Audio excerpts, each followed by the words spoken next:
But if some of you softies insist on sleeping on the bed, I reckon you can do worse than a Luffler Easy Rest. Mayberry was a town of charm, laughter, and love, but not everyone was welcome. Behind the scenes of The Andy Griffith Show, tensions quietly stirred over a creative decision that nearly broke its harmony. Andy Griffith, the man who embodied its heart, found himself battling against one character he believed would ruin everything Mayberry stood for. Who was this character Andy fought so hard to stop, and why? The rise of Mayberry. When The Andy Griffith Show first hit television screens in 1960, few could have predicted it would become one of the most beloved sitcoms in American history. Set in the sleepy, fictional town of Mayberry, North Carolina, it was a reflection of a simpler world that people longed for. And at the center of it all was Andy Griffith, the warm, steady sheriff whose wisdom carried the heart of the show. The idea for The Andy Griffith Show didn't start as a big Hollywood pitch. It actually grew out of a single guest appearance Andy made on The Danny Thomas Show in 1959, in an episode called Danny Meets Andy Griffith. That episode introduced the easygoing sheriff of a little southern town who gave Danny Thomas's character a speeding ticket, and audiences loved it. That single appearance inspired producer Sheldon Leonard and entertainer Danny Thomas to create a full series around Griffith's character.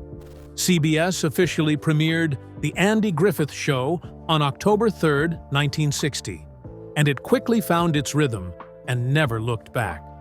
Over 8 seasons and 249 episodes, Mayberry became a second home to millions of viewers. Each week, audiences tuned in for the warmth and decency that seemed to radiate from every corner of that little town. The cast that brought Mayberry to life was nothing short of perfect. Andy Griffith played Sheriff Andy Taylor, the calm, moral center of the town. Don Knotts joined as Deputy Barney Fife, a role he famously pitched himself for after realizing how much chemistry he and Griffith had from their old comedy days together. Frances Bavier took on the role of Aunt Bee, the gentle but opinionated matriarch who looked after Andy and his young son, Opie, played by a very young Ron Howard. The show was filmed in California, first at Desilu Studios, the same lot where I Love Lucy had once been shot, and later at Paramount Studios. Yet somehow, every shot of those dirt roads and front porches transported viewers straight to rural North Carolina. Even the show's music became iconic. The whistled theme song, composed by Earl Hagen, set the mood before a single line was spoken. Critically, The Andy Griffith Show was a triumph. It collected multiple Emmy Awards, especially for Don Knotts, whose portrayal of the bumbling but lovable Barney Fife became legendary.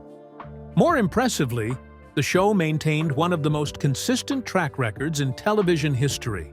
Throughout its entire run, it never dropped below 7th place in the Nielsen rating. And during its final season, it hit number 1. Only a handful of shows have ever achieved that. But the show's success wasn't just about numbers. It struck a deep cultural chord during a time when the world was changing fast. The early 1960s were turbulent, full of political tension and social upheaval. Yet every Monday night, people could sit down and escape to Mayberry, a place where kindness always seemed to win. Still, even a show as wholesome as The Andy Griffith Show wasn't without its struggles. Behind the laughter, there were creative pressures, personality clashes, and unexpected challenges that shaped the show's future. And for Andy Griffith himself, not every relationship on set was as warm as it appeared on screen. The dark side of Mayberry. The Andy Griffith Show had more behind-the-scenes tension than anyone watching could have guessed. Life in Mayberry seemed simple on screen, but producing that charm week after week was a much heavier task. The long hours, the pressure to stay funny without losing heart, and the shifting expectations of television in the 60s all began to weigh on the cast and crew. One of the biggest turning points came with the departure of Don Knotts, the man who played Barney Fife and defined so much of the show's humor. By the end of the 5th season, audiences couldn't imagine Mayberry without him. Don and Andy had built a genuine chemistry that carried the series from day one. But what fans didn't know was that Don had left because of a misunderstanding that completely changed both of their careers. During the 5th season, Andy had mentioned that he might wrap up the show after year 5. Believing that to be final, Don started planning for his future. When his contract ended, he signed a 5-picture deal with Universal Studios, ready to move into films. Soon after, Andy changed his mind and decided to keep The Andy Griffith Show going. But by then, Don was already locked in. What could have been a small miscommunication ended up being the show's biggest loss. Without Barney Fife, Mayberry didn't feel quite the same. The humor that came so naturally from the tension between Andy's calm patience and Barney's nervous energy was suddenly gone. In a later interview, cast member George Lindsay reflected on Don Knotts' remarkable talent, saying, "You usually did just one take with Don. That's all it took because he nailed every scene. And working with him, you always had the luxury of his talent. I regret that we were only in essentially one season together, but I'm forever thankful for that year." After Don left, I felt it became my responsibility to fill some of the void. No one person could do it, but we all filled in parts of Barney Fife.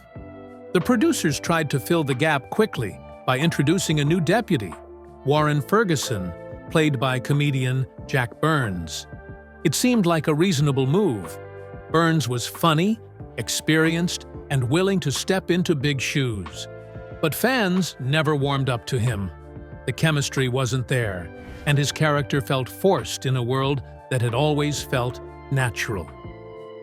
After just 11 episodes, the experiment ended, and Burns quietly disappeared from Mayberry with no explanation. Around the same time, another major change hit the show: the transition from black and white to color. Season 6 marked the switch, and while it seemed like progress, longtime viewers noticed that something about the show's spirit shifted. The bright, colorful look made Mayberry feel less like a nostalgic memory and more like any other sitcom of its time. The warmth of those black and white episodes had carried an atmosphere that color somehow couldn't match. Even the pacing felt different, as if the rhythm that made Mayberry so easy to watch had been disrupted. Behind the camera, things weren't getting easier either. Television production in the 60s ran on an intense schedule, often filming an episode a week with little time for rest. Andy Griffith, who not only starred in but also shaped much of the show's tone, worked long days that blurred together. The production was filmed entirely on studio lots, with a limited budget for outdoor scenes or special effects. That meant the team had to stretch their creativity to keep every episode fresh. Simple moments, like sitting on the porch, fishing, or chatting in the sheriff's office, became the show's signature because they were cheap to film and easy to control on set. But simplicity came at a cost. Cast fatigue was common, and tempers occasionally flared. Andy himself carried the pressure of keeping the show consistent, while also managing creative disagreements. He was protective of the series' tone and characters, which sometimes caused tension with writers or producers who wanted to introduce new ideas. He had a clear vision for what Mayberry should feel like, and he wasn't shy about rejecting anything that strayed from that image. But as the years passed, the cracks began to show. When The Andy Griffith Show finally ended in 1968, the exhaustion behind the scenes was real. CBS tried to keep the magic alive with a direct spin-off, Mayberry RFD, which continued the town's story with some of the same supporting characters. But without Andy Griffith leading the cast, the charm evaporated quickly. The writing struggled to capture the same warmth, and the show never felt like the Mayberry audiences had come to love. By 1971, just 3 years later, it was quietly canceled. The world had moved on, and so had the people who once made Mayberry come alive. But those final years left a trail of strained relationships and frustrations. One of the most talked about relationships was the strained one between Andy Griffith and Frances Bavier, who played Aunt Bee. On screen, she was warm, motherly, and gentle, but off-screen, things were very different. Bavier was known to be private, serious, and extremely particular about how she worked. She preferred quiet and structure, while Andy had a looser, more spontaneous approach to acting. That difference often caused friction. Crew members later described her as difficult, though many believed it came from her dedication to professionalism rather than hostility. Still, Andy found her hard to connect with, and over time, their relationship grew cold and remained so, even after the show ended. Jack Burns, who joined briefly as Deputy Warren Ferguson after Don Knotts' exit, also found himself at odds with Andy. Burns was a capable comedian with a different rhythm. His humor leaned more toward fast-paced, sharp banter, while Andy preferred a slower, more natural flow. Though there was no open hostility, the lack of creative chemistry was obvious. Andy, who by then had strong control over the show's direction, decided that Burns's character simply didn't belong in Mayberry, leading to Burns being written out of the show. Andy Griffith himself was not always the easygoing figure people imagined from the screen. Insider reports have said he could be temperamental during filming, especially when the workload piled up. Andy could be charming and funny one moment, then withdrawn or irritable the next. He expected professionalism and had little patience when scenes didn't go as planned. But none of that ever made it to the screen. What viewers saw each week was a man of steady warmth and good humor, an image that became so ingrained that few could imagine him any other way.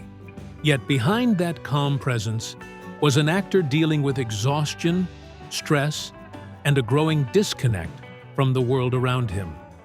And as with most long-running productions, life on the set of The Andy Griffith Show wasn't free of rumor. In those days, television gossip didn't spread as fast as it does now, but word still traveled through the industry. There were reports of drinking on set, and whispers of romantic entanglements among some of the cast and crew.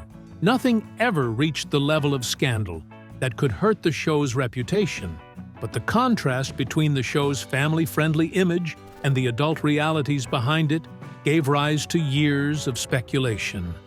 Andy himself was reportedly known to unwind with alcohol, especially during the more stressful production periods. Some rumors and insider reports suggest that his off-camera habits sometimes mirrored the pressures of his work life. Whether these rumors were exaggerated or not, they added to the growing sense that Andy Griffith, the man who embodied calm and decency on television, was far more complicated than he let on.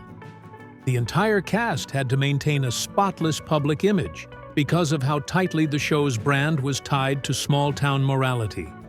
Sponsors, networks, and audiences expected perfection. But like any group of people spending years together under pressure, the reality was different. There were disagreements, hurt feelings, and private struggles that rarely made their way into the public eye. Even as the show was celebrated for its timeless values, those who were part of it carried their own flaws and burdens. And when the cameras stopped rolling, those personal battles didn't fade away. They only became harder to hide. Personal challenges of cast members. For all the smiles and laughter that The Andy Griffith Show gave audiences, its stars quietly battled struggles that were far more complicated than anyone watching on their television screens could have imagined. For Andy Griffith, when the cameras stopped rolling, he faced challenges that no amount of small-town wisdom could fix. Years of carrying the weight of the show had taken a toll. The stress, the constant creative oversight, and the image he had to uphold all left him drained. He wasn't just an actor anymore, he had become a symbol of decency, and that kind of expectation was heavy. Away from the set, Andy's personal life was marked by turbulence. He married 3 times. His first marriage to Barbara Bray Edwards lasted from 1949 to 1972 and produced 2 children. But their relationship grew strained under the demands of fame. His second marriage, to Greek actress Solika Kasuto, ended in divorce after just a few years. His final marriage, to Cindy Knight in 1983, lasted until his death. But by then, Andy had already weathered decades of personal highs and lows.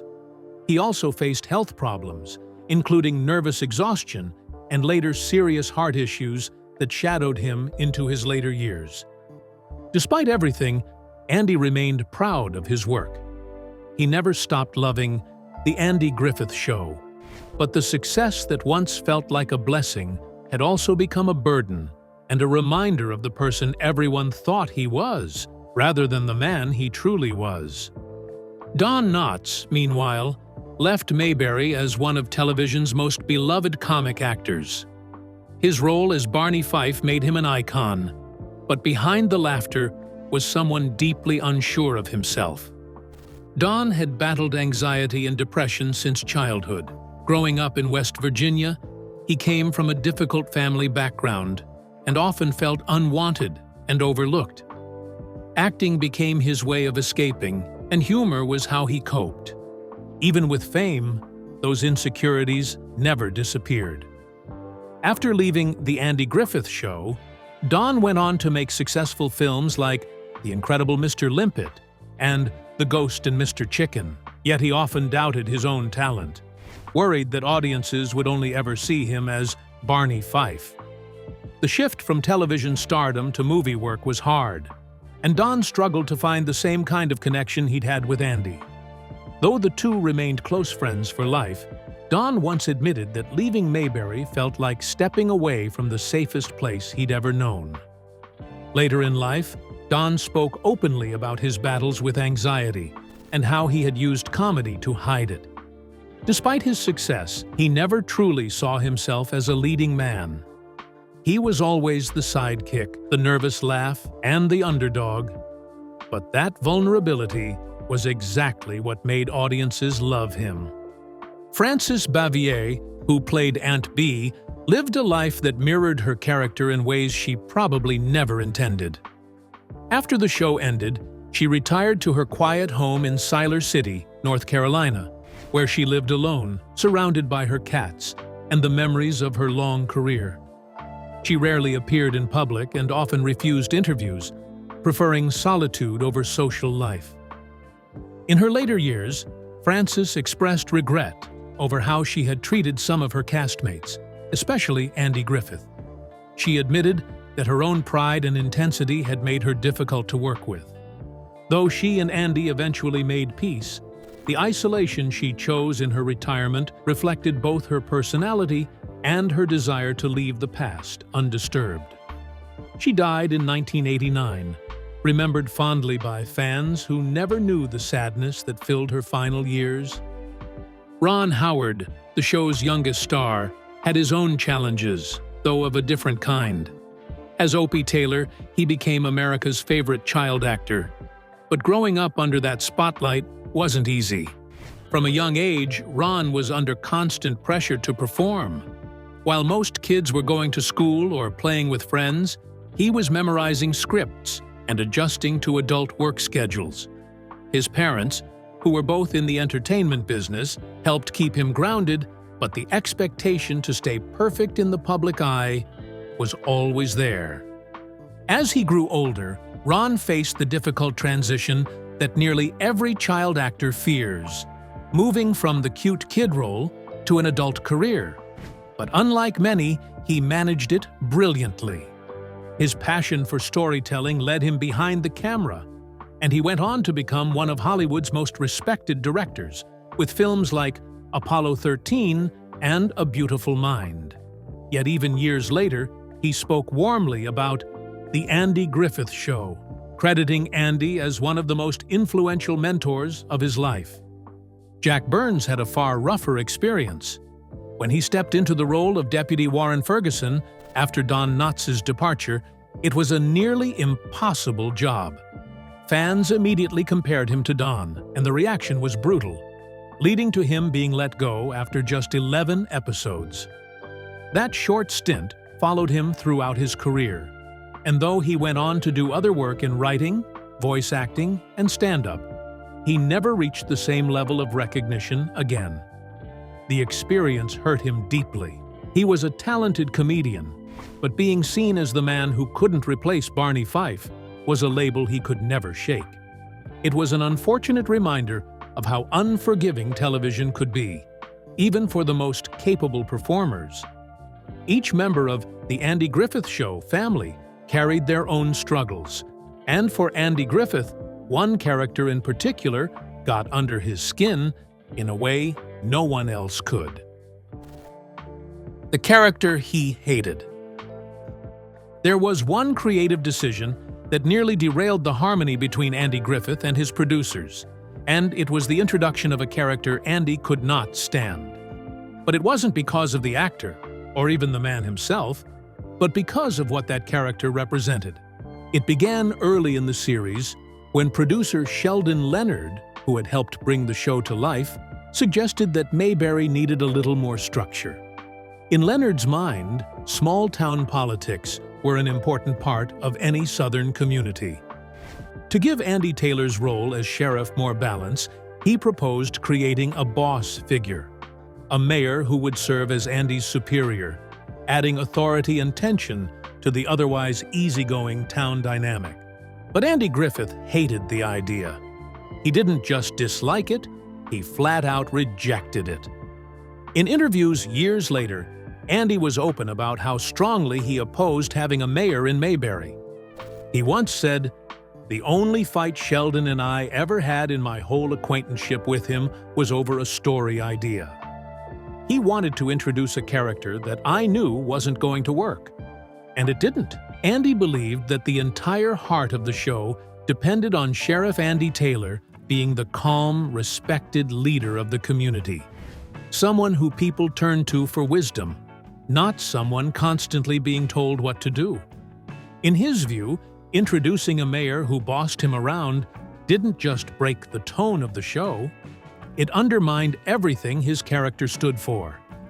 Andy wasn't supposed to be a rebel or a subordinate. He was the authority that held Mayberry together.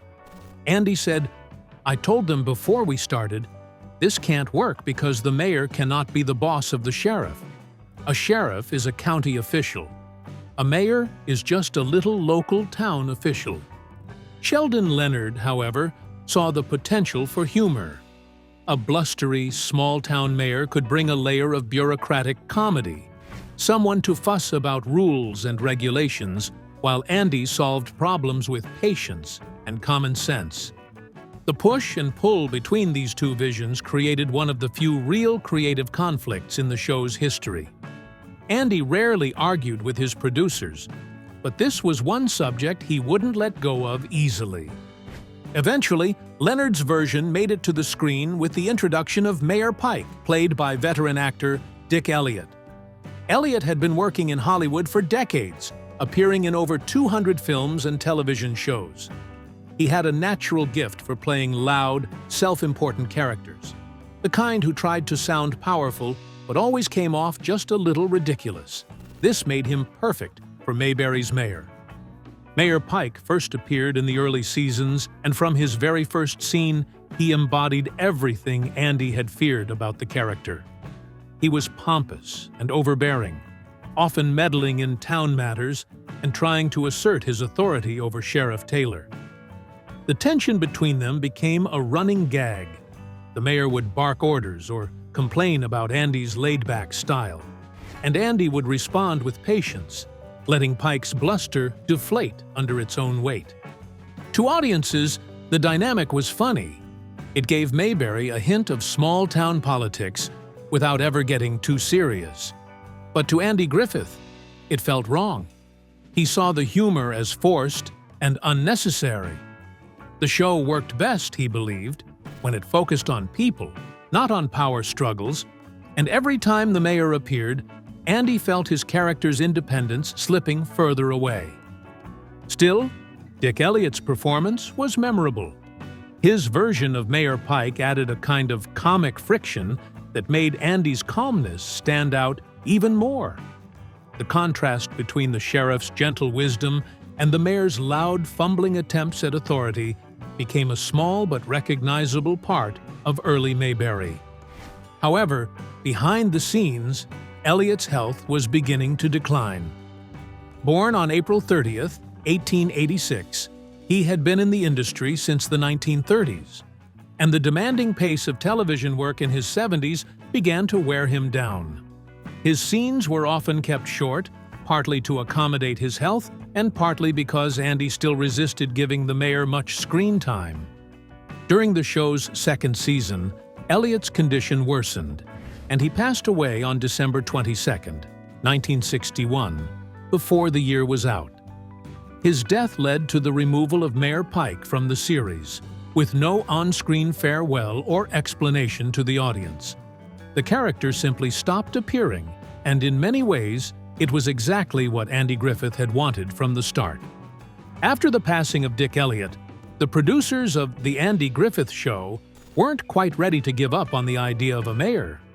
They believed the character added an extra layer of small-town politics that could make the stories feel more rounded. So, in the third season, they introduced a new figure to fill the role: Mayor Roy Stoner, played by veteran actor Parley Baer.